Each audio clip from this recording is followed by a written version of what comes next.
मीरा भाईंदरच्या पेणकर पाडा परिसरामधील प्रभाग क्रमांक 16 मध्ये पैसे वाटप करत असताना एका महिलेला पकडल्याची घटना घडली।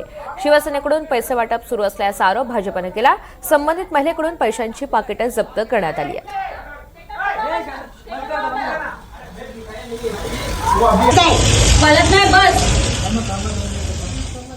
तिकडे कल्याण पूर्वेमध्ये मोठा राडा झालेला आहे। खडगोलवलीमध्ये पैसे वाटपाचा व्हिडिओ काढल्यामुळे ठाकरे गट आणि भाजपचे कार्यकर्ते भिडले। भाजपचे उमेदवार विकी तरे यांच्यासह त्यांच्या कार्यकर्त्यांनी व्हिडिओ काढणाऱ्या 3 ते 4 ठाकरे गटाच्या कार्यकर्त्यांना मारहाण केली आहे। वसई पूर्व वॉर्ड क्रमांक 19 मधील वसई फाटा आणि गांगडीपाडा या परिसरामध्ये मध्यरात्री 2 वाजताच्या सुमारास हाय व्होल्टेज ड्रामा पाहायला मिळाला।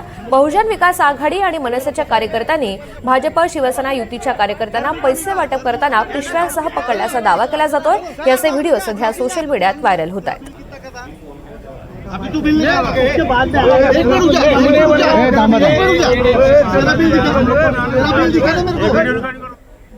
पुणे महानगरपालिकेच्या उद्याच्या मतदानाच्या पार्श्वभूमीवर शहरामधील राजकीय वातावरण चांगलंच तापलेलं आहे। यामध्ये एक धक्कादायक प्रकार समोर आलाय। प्रभाग क्रमांक 9 मध्ये पैसे वाटप करतानाची दृश्य मोबाईल कॅमेऱ्यामध्ये कैद झाली आणि हा व्हिडिओ सध्या सोशल मीडियात व्हायरल होतोय।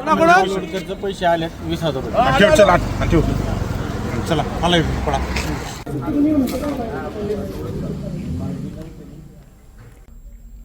एक महत्त्वाची बातमी, वसई पूर्व वॉर्ड क्रमांक 19 मधील वसई फाटा आणि गांगडीपाडा या परिसरामध्ये मध्यरात्री 2 वाजताच्या सुमारास हाय व्होल्टेज ड्रामा पाहायला मिळालाय।